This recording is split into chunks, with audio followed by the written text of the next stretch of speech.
Police ಕಸ್ಟಡಿಯಲ್ಲಿರುವ Darshan ಅವರ ಗತ್ತು ಇವೆಲ್ಲವೂ ಕೂಡ ಕಡಿಮೆ ಆಯ್ತಾ ಪ್ರಶ್ನೆ ಇದೆ. ಪೊಲೀಸ್ ಕಸ್ಟಡಿಯಲ್ಲಿ ಕರಗಿದ ಭೂಪತಿಯ ಗತ್ತು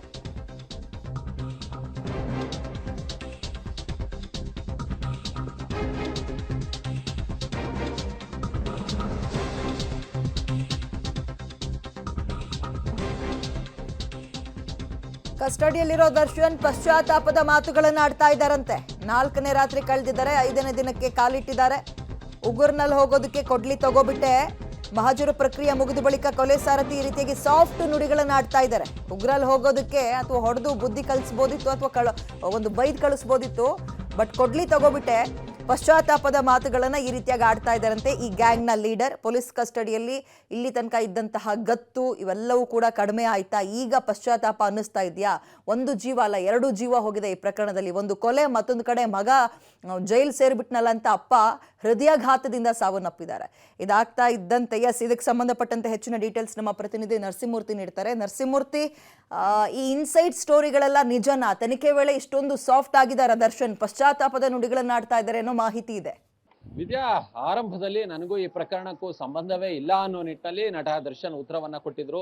ಆದ್ರೆ ಒಂದಷ್ಟು ಸಾಕ್ಷಿಗಳನ್ನ ಮುಂದೆ ಇಟ್ಟು ನಿಮ್ಮ ಪಾತ್ರ ಈ ಕೊಲೆ ಪ್ರಕರಣದಲ್ಲಿ ಇರುವಿಕೆ ಬಗ್ಗೆ ನಮ್ಗೆ ಸಾಕಷ್ಟು ಸಾಕ್ಷಿಗಳು ಲಭ್ಯವಾಗಿದ್ದಾವೆ, ಈ ಸಾಕ್ಷಿಗಳನ್ನ ಇಟ್ಟು ವಿಚಾರಣೆಗೆ ಒಳಪಡಿಸಿದಂತಹ ಸಂದರ್ಭದಲ್ಲಿ ಪಶ್ಚಾತ್ತಾಪದ ಮಾತುಗಳನ್ನ ಆಡಿದ್ದಾರೆ ಅನ್ನೋ ಮಾಹಿತಿಗಳು ಕೇಳಿಬರ್ತಿದೆ.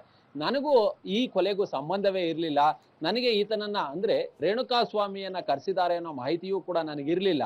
ನಾನು ಸ್ಟೋನಿ ಬ್ರೂಕ್ಸ್ ಕ್ಲಬ್ನಲ್ಲಿ ಆ ಪಬ್ನಲ್ಲಿ ಕುಳಿತಿದ್ದೆ. ಆ ಸಂದರ್ಭದಲ್ಲಿ ಪವನ್ ನನ್ನ ಕಿವಿಯಲ್ಲಿ ಹೇಳ್ದ, ನಾನು ಈ ರೀತಿಯಾಗಿ ರೇಣುಕಾ ಸ್ವಾಮಿಯನ್ನ ಕರೆಸಿದ್ದೀವಿ ಅಂತೇಳಿ. ಆಗ ನಾನು ಅಲ್ಲಿಂದ ಎದ್ದು ಹೊರಟು ಪವಿತ್ರ ಅನ್ನ ಕರೆದೊಯ್ದು ಅಲ್ಲಿನಗೆ ಶೆಡ್ ಬಳಿ ಹೋದೆ. ಆ ಶೆಡ್ ಬಳಿ ಹೋದಂತಹ ಸಂದರ್ಭದಲ್ಲಿ ಆತನಿಗೆ ನಾನು ಒಂದು ವಾರ್ನನ್ನ ಮಾಡಿ ಹಣವನ್ನ ಕೊಟ್ಟು ಊಟ ಮಾಡ್ಕೊಂಡು ಮನೆಗೆ ಹೋಗು ಅನ್ನೋ ನಿಟ್ಟಿನಲ್ಲಿ ಸೂಚನೆಯನ್ನ ಕೊಟ್ಟು ನಾನು ಅಲ್ಲಿಂದ ಹೊರಟೋದೆ. ನನಗೆ ಇವರು ಕೊಲೆ ಮಾಡ್ತಾರೆ ಅನ್ನೋ ಉದ್ದೇಶ ಗೊತ್ತಿರ್ಲಿಲ್ಲ ಅನ್ನೋ ನಿಟ್ಟಿನಲ್ಲಿ ದರ್ಶನ್ ಪೊಲೀಸರ ಮುಂದೆ ಹೇಳಿಕೆಯನ್ನ ಕೊಟ್ಟಿದ್ದಾರೆ ಅನ್ನೋ ಮಾಹಿತಿಗಳು ಲಭ್ಯವಾಗ್ತಿದೆ. ಆದ್ರೆ ಇತರ ಪೂರಕ ಹೇಳಿಕೆಗಳೇನಿದಾವೆ, ದರ್ಶನ್ ಹೊರತುಪಡಿಸಿದ್ರೆ ಉಳಿದ ಆರೋಪಿಗಳು, ಅರೆಸ್ಟ್ ಆಗಿರ್ತಕ್ಕಂಥ ಆರೋಪಿಗಳು ಕೊಟ್ಟಿರೋ ಹೇಳಿಕೆಯಲ್ಲಿ ದರ್ಶನ್ ಪಾತ್ರದ ಬಗ್ಗೆ ಒಂದಷ್ಟು ಸ್ಪಷ್ಟನೆ ಸಿಕ್ಕಿದೆ. ಒಂದಷ್ಟು ಪೊಲೀಸರಿಗೆ ಆ ಬಗ್ಗೆ ಒಂದಷ್ಟು ಎವಿಡೆನ್ಸ್ಗಳು ಕೂಡ ಸಿಕ್ಕಿದಾವೆ.